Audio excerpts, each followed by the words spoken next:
Você está ouvindo o Pudim, o podcast unificado de diálogos multidisciplinares da UTF-PR. Nesse episódio, o áudio que vocês ouvirão a seguir foi parte de um curso ministrado pelo Heitor Esperança Henrique.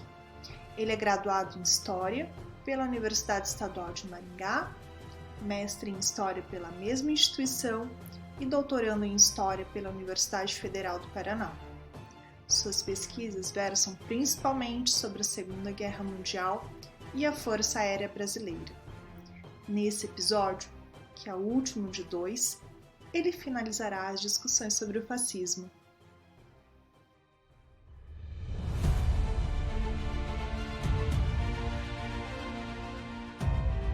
Retornando rapidamente ao que foi trabalhado na primeira parte, nós falamos sobre a ascensão do nazismo como poder na sua chegada ao governo de Estado, tanto na Itália quanto na Alemanha, quais foram os contextos onde estes regimes políticos surgiram, o porquê e quais foram suas principais ações enquanto governo e o fim deles após a derrota do nazismo na Segunda Guerra Mundial. O fascismo, enquanto poder, foi derrotado nesta ocasião. Porém, enquanto movimento político, enquanto ideologia, ele sempre esteve presente. Na primeira parte do minicurso, trabalhamos este contexto mais amplo, mais geral, e agora em diante, na segunda parte, vamos trabalhar quais são as características do movimento fascista como um todo, e não apenas quais foram as suas realizações ou o que ocorreu enquanto ele estava no governo. Aqui eu vou começar, tal como o primeiro vídeo, mostrando estas 4 imagens que representam o fascismo enquanto eles estavam no poder, tanto na primeira quanto na segunda e terceira imagem. Mostramos os discursos desses 2 líderes na Itália e na Alemanha, que arrastavam multidões quando eles estavam presentes e quando eles vinham a público. E também temos a última imagem, que mostra um mapa de máxima extensão do Estado nazista ainda durante a Segunda Guerra Mundial. O fascismo como um todo, ele possui várias características e é isso que nós vamos falar de maneira mais aprofundada agora neste segundo minicurso. Começando, temos uma frase do Adorno de 1974, quase 30 anos após o fim da Segunda Guerra Mundial e a derrota do nazifascismo enquanto poder. O que esta frase nos diz? Para a educação, a exigência que Auschwitz não se repita é primordial. Mas o fato de a exigência e os problemas decorrentes serem tão subestimados testemunha que os homens não se compenetraram da monstruosidade cometida. Sintoma esse de que subsiste a possibilidade da reincidência, no que diz respeito ao estado de consciência e de inconsciência dos homens. O que ele está querendo dizer aqui, 30 anos após o fim do nazifascismo, é o seguinte: naquele momento não existia mais o fascismo e o nazismo enquanto poder, mas ainda existia ele como movimento. E ele está aqui pensando de que forma esta ideologia ainda tinha seguidores e ainda tinha os seus adeptos, mesmo após ter mostrado o que ela representou e qual foi a consequência de sua passagem na política, que foi a monstruosidade do Holocausto. E ele pensa que a única forma de que isso não se repita é que a lembrança de um Holocausto e de uma matança esteja sempre presente, seja sempre mostrada, para que isso não mais aconteça. E isso seria através da educação. Então, para Adorno, mesmo 30 anos depois, o movimento fascista ainda é forte e precisa ser combatido. O surgimento deste fascismo, como nós vimos, ocorre em 1919, enquanto partido, e chega ao poder na Itália em 1922. mas há uma recorrência, mesmo após o fim da Segunda Guerra e a sua derrota. Ele permanece desde 1980 até 2020, não como regime de política de Estado, mas como movimentos sociais ou movimentos políticos ou em grupos neofascistas e neonazistas espalhados pelo mundo. E não é um fenômeno que estava apenas na Alemanha. Ele e também não é exclusivo da primeira metade do século XX. Este fascismo, ele possui características específicas nacionais, mas está presente em diversos estados, em diversos locais. Aqui vamos ver mais uma frase relacionada ao fascismo, que é de Scheider, de 1972. Aqui ele nos mostra que se reconhece como fascistas movimentos nacionalistas extremistas de estrutura hierárquica e autoritária e de ideologia antiliberal, antidemocrática e antissocialista que fundaram ou intentaram fundar, após a Primeira Guerra Mundial, regimes estatais autoritários. Neste último sentido, o fascismo constitui um dos fenômenos centrais e mais característicos do entreguerra. Aqui ele trabalha o fascismo como poder de Estado, estando como um fenômeno central no entreguerras, e mostra as principais características que possui: estrutura hierárquica e autoritária, ideologia antiliberal, antidemocrática, antissocialista e de nacionalismo extremo. Também a busca de um passado glorioso, a manipulação das massas através da propaganda com um ódio e desprezo ao outro e uma diminuição dos valores individuais em prol de valores coletivos. Há muitas características que são pautadas no fascismo, que são presentes no fascismo. Antes de falar destas categorias e destas características em si, o fascismo no poder, ou quando não está no poder, também não é o mesmo, assim como qualquer regime político de qualquer grupo político que consegue alcançar o poder. Uma das diferenças é, no caso, quando ele não está no poder, ele possui um ideário mais íntegro, diferentemente de quando esteve no poder e fez-se necessário a realização de acordos com outras forças. No caso, Mussolini com a Igreja Católica em 1929, com o Tratado de Latrão e o criação do Estado do Vaticano. Também no caso de Hitler, no ano de 1938, quando ele faz um pacto de não agressão com a União Soviética. Então, são alguns acordos que, quando eles estão no poder, se veem necessário a fazer, e se estivessem fora do poder, um ideário mais íntegro não o permitiria que o fizesse. Esta imagem que aparece no slide que estamos vendo é uma imagem do Tratado de Latrão, o acordo entre a Igreja Católica e o Mussolini, o fascista. Nesta ocasião, a questão romana chega ao final. Aqui havia um problema entre a Igreja Católica e o Estado italiano pelo tamanho de suas terras e quais terras pertenceriam à igreja, e era um problema que já se arrastava por séculos, e em 1929 eles chegam a um acordo, tendo a igreja conseguido o seu estado e o seu pedaço de terra, que era o Vaticano. O Estado do Vaticano. Como eu estava comentando com vocês, várias características fazem parte do fascismo, e muitas delas. Então, o historiador Francisco Carlos Teixeira da Silva escreveu um capítulo chamado Os Fascismos, que está presente no livro Século XX, Tempo das Crises, publicado por Daniel Reis Filho.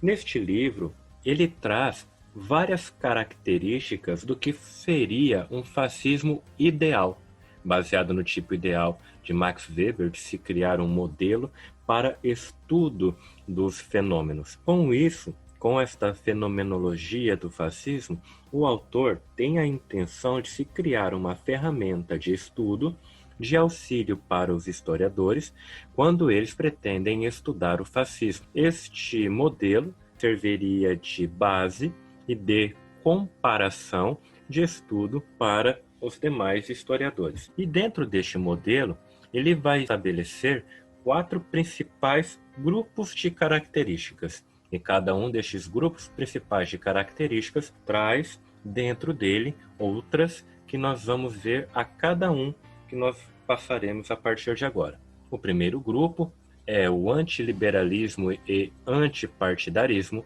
No segundo, Estado orgânico e liderança carismática. Terceiro, comunidade do povo e a sociedade corporativa. E quarto, a destruição do eu e a negação do outro. De acordo com o autor, então, estas 4 grandes características formariam um modelo ideal de fascismo, formariam um modelo de um regime que seria fascista. No primeiro grupo de características, nós vemos que o antiliberalismo está presente, o antiparlamentarismo também está presente. Por que estas 2 características de uma maneira mais ampla? Primeiro vem da negação da herança iluminista. O iluminismo foi o principal arcabouço teórico e ideário que ajudou na Revolução Francesa. A partir da Revolução Francesa e com as mudanças políticas e sociais que ocorreu na sociedade francesa no primeiro momento e depois em toda a sociedade europeia, modelos anteriores, onde o clero e a nobreza tinham muito poder, foram substituídos por modelos liberais. Nestes modelos liberais de ordem burguesa, os antigos líderes do poder, tal como a nobreza e a igreja, foram perdendo seu espaço. E, com isso, o nascimento de valores ideais, de valores sociais, vai ficando mais presente nesta sociedade como um todo. Porém, o fascismo é contra essa herança iluminista, nega essa herança iluminista. Nesta herança está o motivo da crise contemporânea que foi causada pelo liberalismo. O liberalismo seria o responsável por ter causado a Primeira Guerra Mundial, depois das suas disputas imperiais entre as principais potências, e também responsável pela crise econômica de 1929, que havia colocado a sociedade alemã, principalmente, em uma grave crise. Então, ele também seria contra a proposta de sociedade à base socialista, e o fascismo surgiria como uma terceira via, negando essas outras 2 que são herança iluminista, negando essa herança que causou a crise que colocou a Alemanha naquela situação. Então, há um combate por parte do fascismo à ordem liberal burguesa surgida com o iluminismo e com a Revolução Francesa, porque toda esta herança iluminista também causou uma destruição da sociedade tradicional e uma destruição de vínculos com o sobrenatural, colocando a religião contra a ciência. E para que esta destruição causada por essas heranças iluministas fossem revertidas, era necessário o retorno a um passado glorioso. Para o fascismo, isto é comum, a criação de inimigos, a criação de inimigos a serem combatidos, que são responsáveis pela decadência da sociedade em que vivemos. E, desta forma, ela é a cura. O fascismo é a forma de se retornar a um passado glorioso e a busca de progresso e fortalecimento da nação em que se vive. E antipartidarismo, por quê? O antipartidarismo era uma das principais características do fascismo, porque ele desqualificaria a democracia e também implantaria como remédio um unipartidarismo. Como isso funciona de fato? A democracia divide a sociedade em diversos grupos políticos, 2, 3, depende da situação, mas não há uma coesão política e nacional com a democracia. Não havendo essa coesão, há uma fraqueza desta nação. E o fascismo é contra isso. O fascismo está ali para reverter esta fraqueza. O fascismo está ali para curar este mal. E para isso é necessário um governo de um único partido. E esse único partido será responsável por uma coesão política e nacional, colocando toda a sociedade, toda a nação em busca de progresso para o fortalecimento da nação, para o fortalecimento do país onde ele está governando.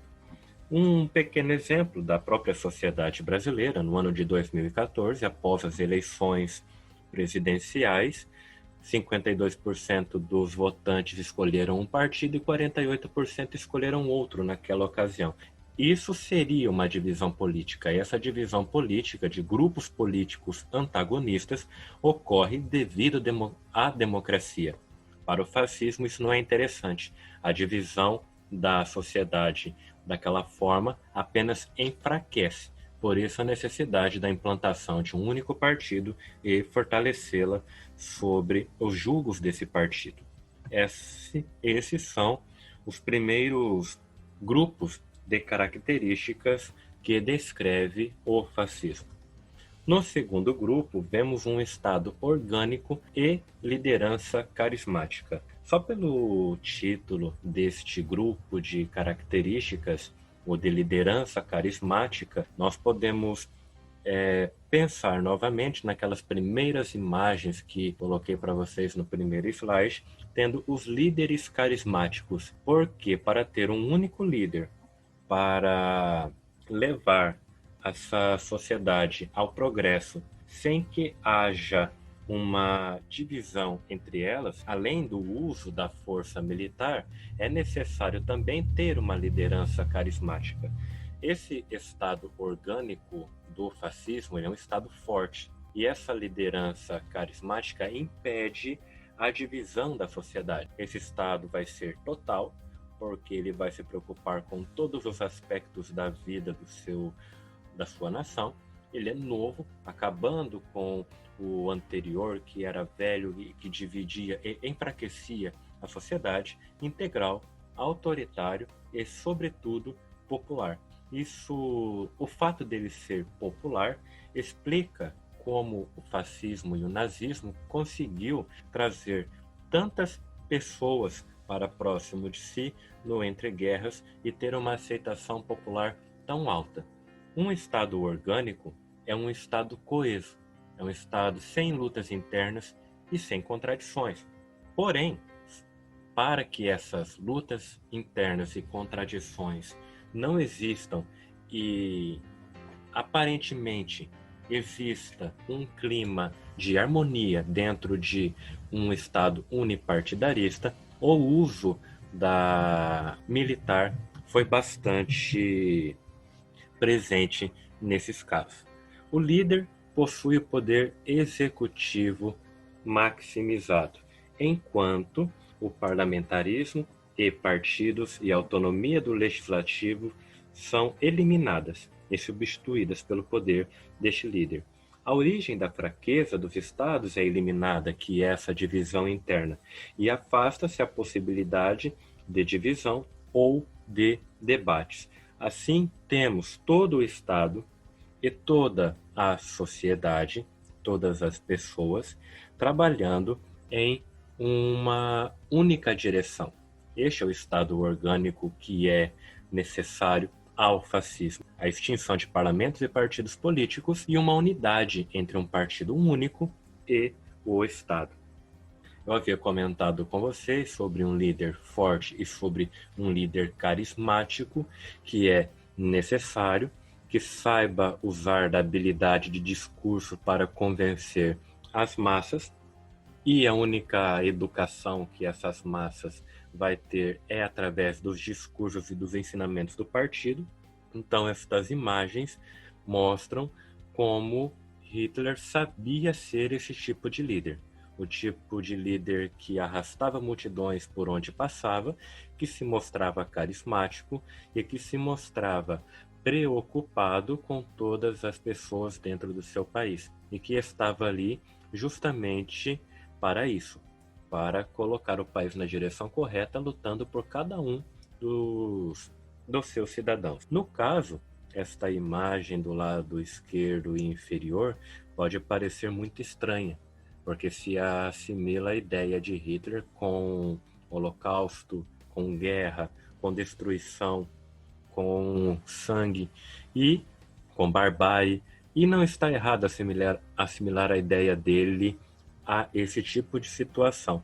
Porém, era necessário vestir o personagem de um líder carismático para manter a coesão dentro do país. E desta forma, este líder carismático conseguia atrair para si a atenção e a devoção dos alemães. Uma outra característica do Estado e do governo fascista é o coletivo estar maior do que o individual. Antes de tentar explicar, eu vou ler uma frase do discurso de Goebbels em 1933, que era o ministro da propaganda do Reich, que nós já vimos na primeira parte deste minicurso. Estado total. O estado total deve ser um estado de total responsabilidade, onde do mais baixo círculo até o Führer todos devem obediência.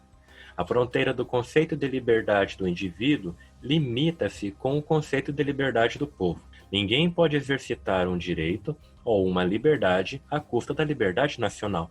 Quanto mais livre um povo, tanto mais livre poderá ser um seu membro.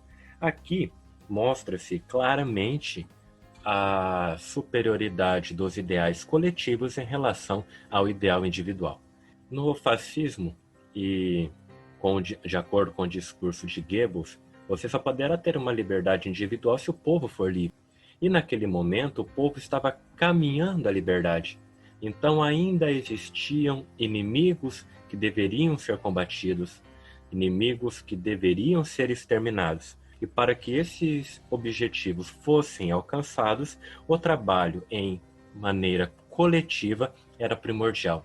Então, sempre se travava essa ideia de luta contra um inimigo. E só quando este inimigo fosse vencido é que o povo, estando livre, poderia assim ser um indivíduo e desta forma exercitar esta liberdade individual. Mas antes disso, era necessário esta luta contra o inimigo. Então, de certa forma, o fascismo sempre vai criar um inimigo para se colocar na cabeça das pessoas que há esta luta a ser travada e sempre estarão travando essa luta. E pelo fato de sempre estarem travando esta luta, o ideário coletivo sempre vai estar superior a um ideário individual. No terceiro grupo de características, vemos comunidade do povo e a sociedade corporativa. Dentro destas características, vemos uma certa semelhança com o que seria características de esquerda. Antes de mais nada, vamos deixar bem claro que o fascismo e o nazismo são governos políticos ou um movimento político de direita. Porém, houve a utilização de algumas características da esquerda. E pelo fato de ter ocorrido esta utilização, até os dias atuais, de maneira consciente ou inconsciente, há um certo equívoco, que pode ser proposital ou não, ao taxar estes governos como governo de esquerda. Já mais para frente, eu vou retornar um pouquinho neste assunto. Antes, vamos para este grupo de características. Há um estado corporativista, há uma atração sobre as massas, uma subordinação e o sucumbir da sociedade civil aos objetivos nacionais do Estado. Já tem uma ligação com o coletivo estar acima do individual. Então isso causa uma atração sobre as massas e vai haver uma educação sobre essas massas para que ela possa trabalhar para a comunidade de um povo. E neste caso, um Estado corporativista, porque a economia vai estar subjugada à política, mas isso ainda mantém o fascismo dentro de uma característica do espectro político da direita. Voltando à atração que o fascismo fazia às massas, o fascismo ele apelava para um sentimento de integridade do homem, de restauração das identidades perdidas, de restauração de uma tradição, do retorno a um país glorioso, de um passado glorioso, da família, da igreja. Então, todos estes elementos são muito sensíveis na cultura de um povo, são muito sensíveis no imaginário do homem. Então, o fascismo oferecia isso. Ao oferecer isso às pessoas, conseguia, com um poder de sedução e encantamento que era realizado através da propaganda, angariar o apoio de uma massa muito grande. Eram muito pequenos o número de pessoas dentro da Alemanha e da Itália que conseguiam ver toda essa lavagem cerebral que estava acontecendo e conseguia se desvincular das garras da propaganda do Estado e tentavam, de uma forma ou outra, ser uma resistência. Mas a maioria não conseguia enxergar isso devido ao poder de sedução e encantamento que era colocado pelo governo, angariando e trazendo para perto de si o interesse dessas massas. E sempre unindo toda esta sedução e todo este encantamento, junto com uma educação que negava o liberalismo e que negava também o marxismo, e que, naquele momento, se colocava como uma terceira via. Era a negação dos ideais iluministas, era a negação do que a sociedade havia vivido até aquele momento. O que foi vivido até aquele momento trouxe guerra, trouxe desestruturação familiar, desestruturação da tradição da igreja. Então, o que essa terceira via propunha era o retorno de toda esta sociedade de passado glorioso com uma terceira via.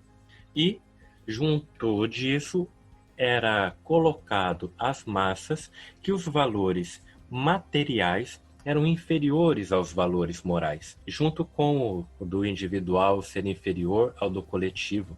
Aqui é colocado a sociedade como primeiro lugar, o grupo como primeiro lugar e a moral, os valores deste grupo em primeiro lugar. E quando estes trabalhadores tinham um tempo livre ou outro, o Estado preenchia este tempo do trabalhador ocupando com algum comício, com alguma formação ou com algo educativo para educar este povo dentro de todas essas características que já foi comentado. E tanto na Itália quanto na Alemanha, que era um local onde o movimento operário e sindical que já existia era muito forte, este movimento foi utilizado para que se chegasse ao objetivo do fascismo que estava no poder. Então, aqui vamos retornar àquela discussão que infelizmente é necessário ser feito.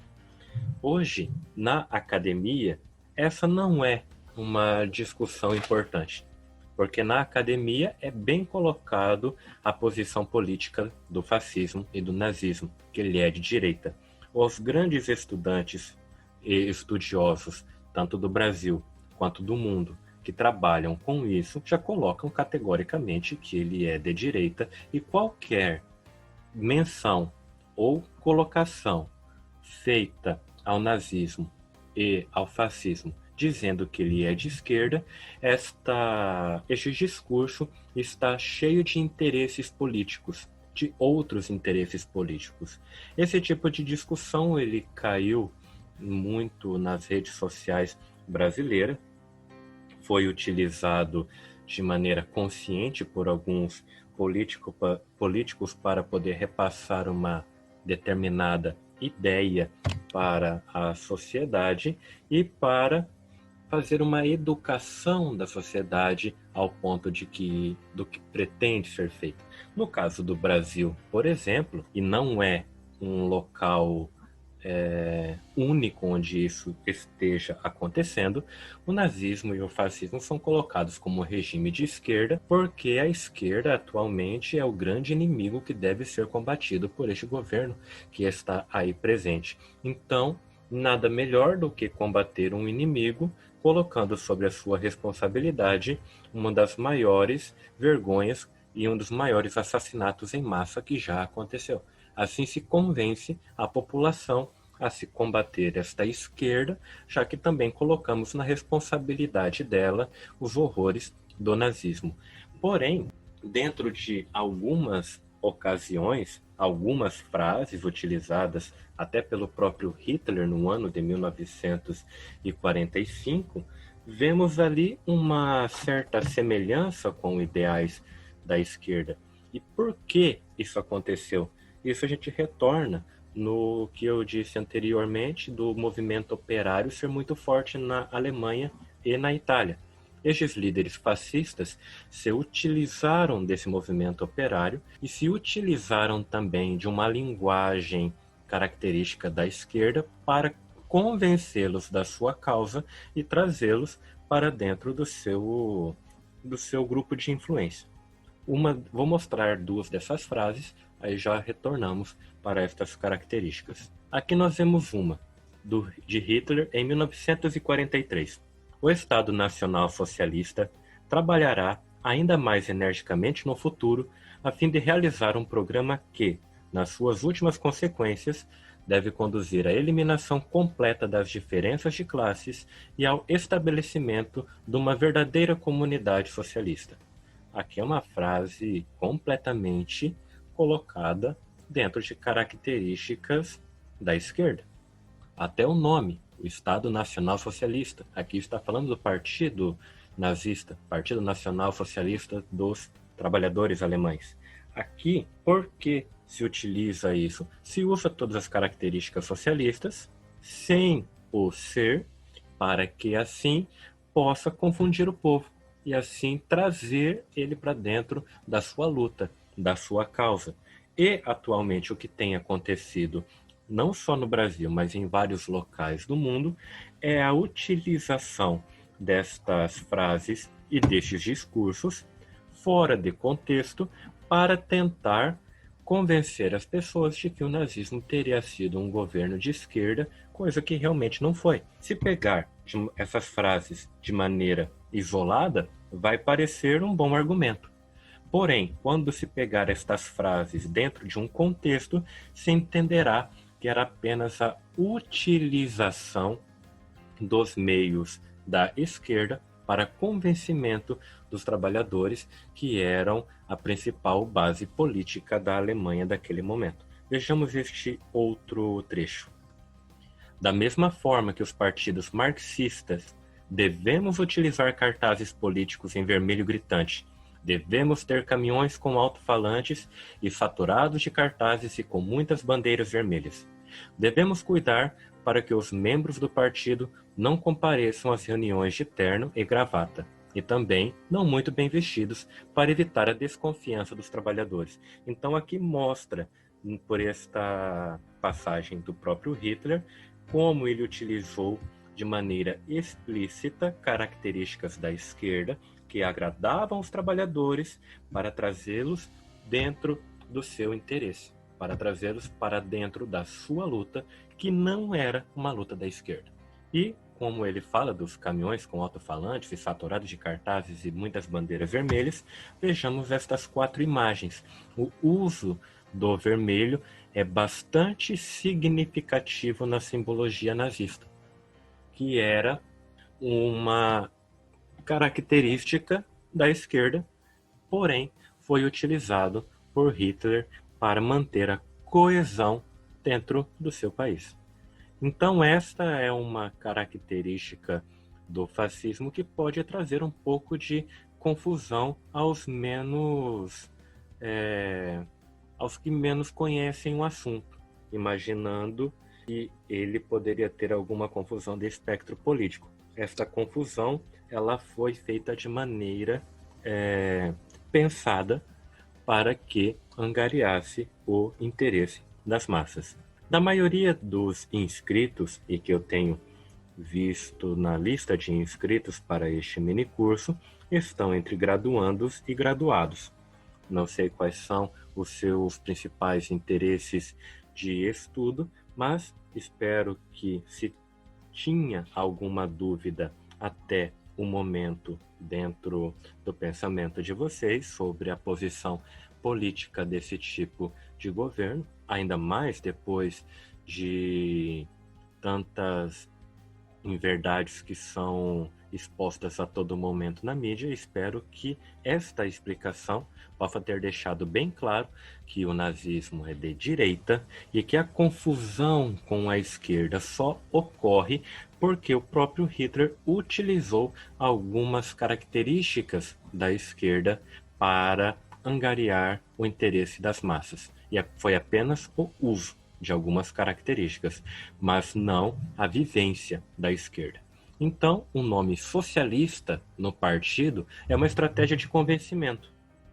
O nazismo não possui um caráter internacionalista, mas sim nacional e imperial, de fazer o seu governo crescer, de fazer o seu império crescer, mas não de passar isso a outros povos, como é o caso do socialismo. O acordo de Hitler e Stalin foi político e militar, não ideológico, antes do início da Segunda Guerra Mundial. E a guerra na frente oriental foi de extermínio.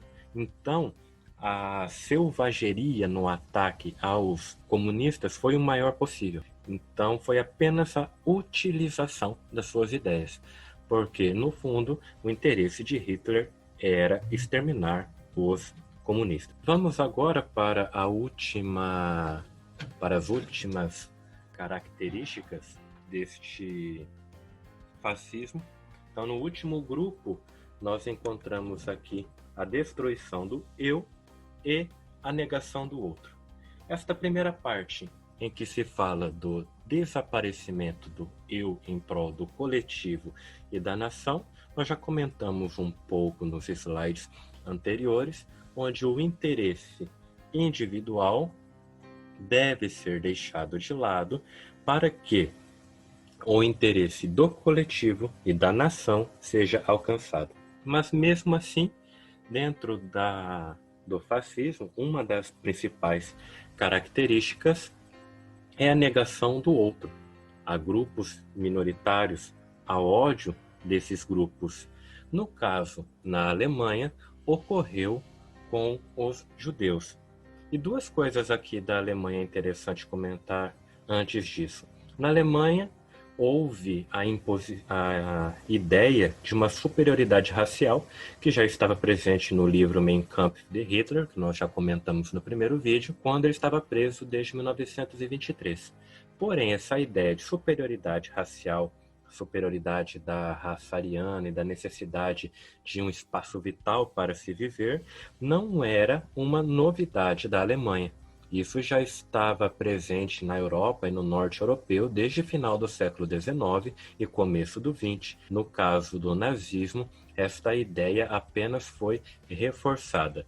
No caso, o antissemitismo na Alemanha também não era uma característica específica da Alemanha. O antissemitismo, que é esse ódio aos judeus, estava presente na Europa e em outros países também.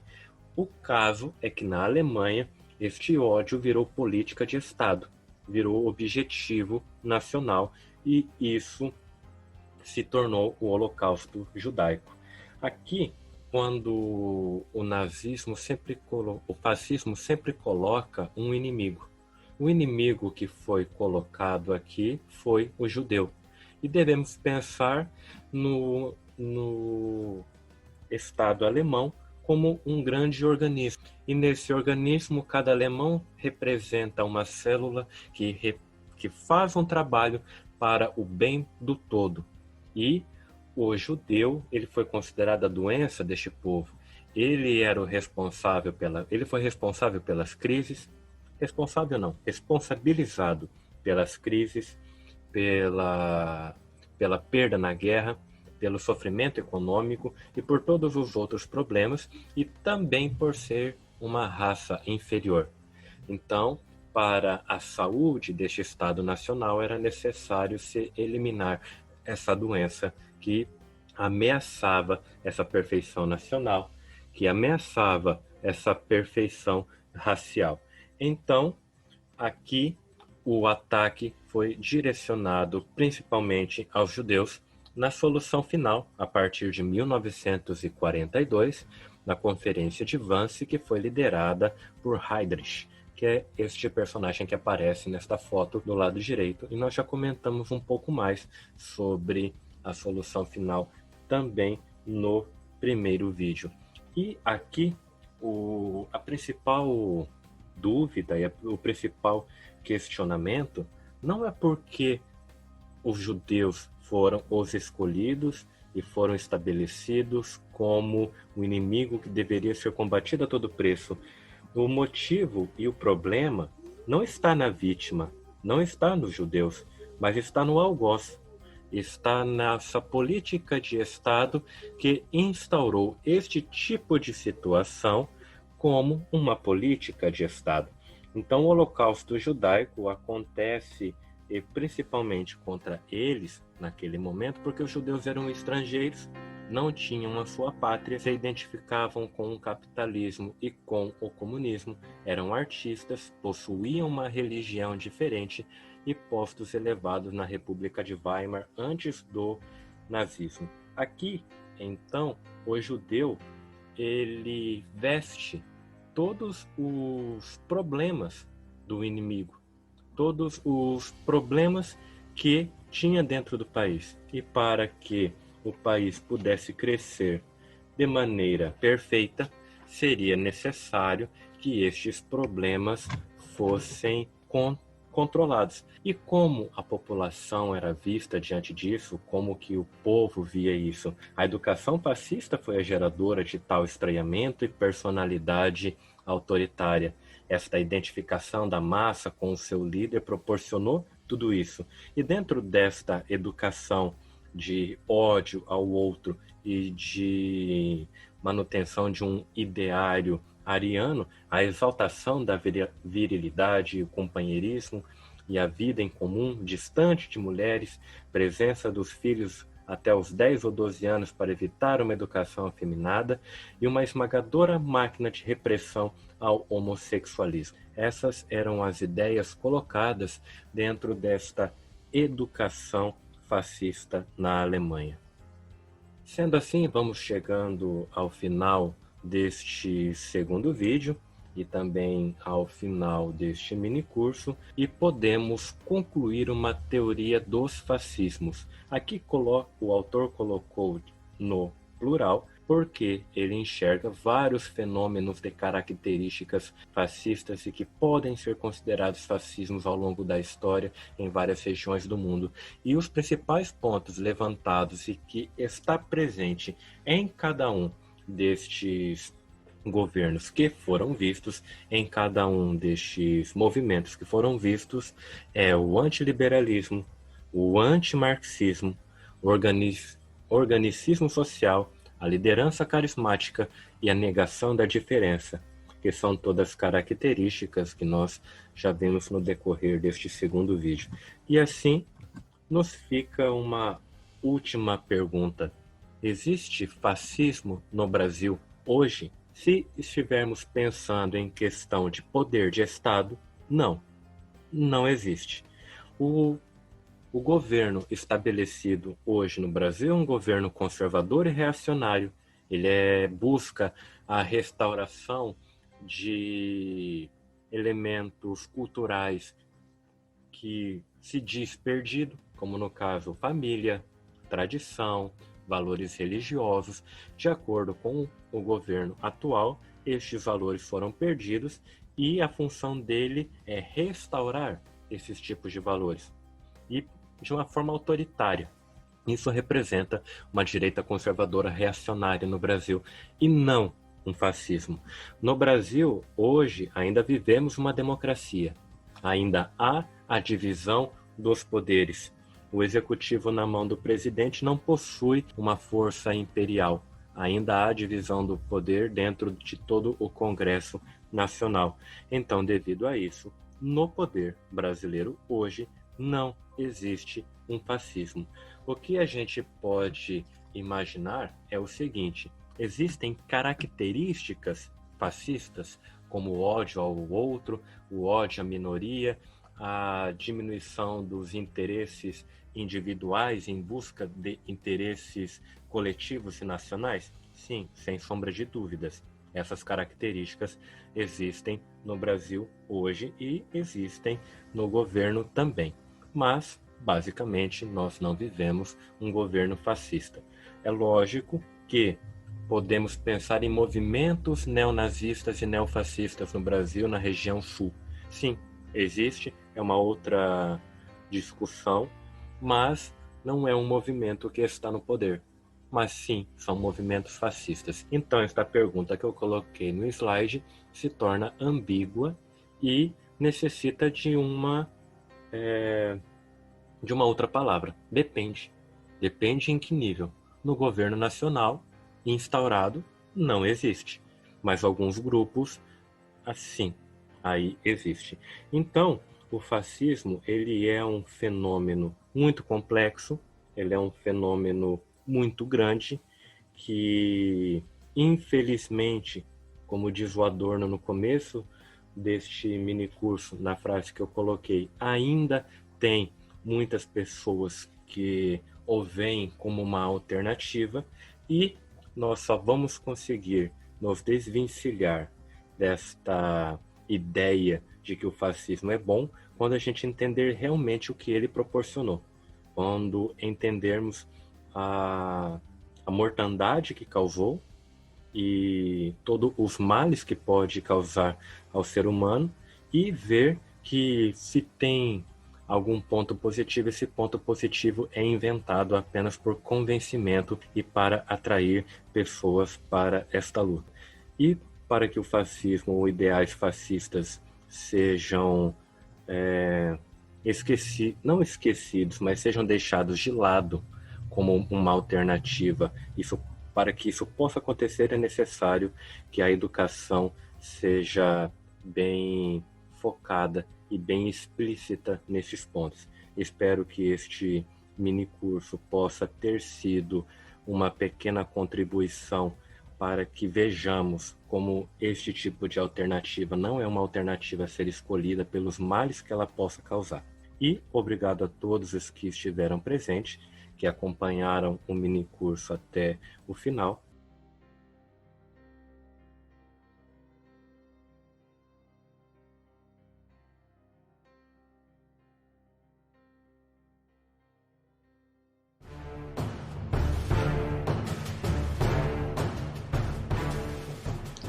Esse foi um episódio do Pudim, podcast unificado de diálogos multidisciplinares, um projeto de extensão do UTF-PR, editado por Nash Belmaio. O áudio desse episódio foi captado do original do curso em vídeo. Músicas utilizadas: Epic, de Benjamin Tissot, disponível no site bensound.com, Fraction, de Alexander Nakarada, e The Epic Story, de Max Scope Music, todas disponíveis no site www.free-stock-music.com. Para saber mais informações sobre o projeto desse podcast, visite o nosso site pudim.cp.utfpr.edu.br. Esse e outros episódios do projeto podem ser encontrados no seu aplicativo de podcast preferido. Até a próxima!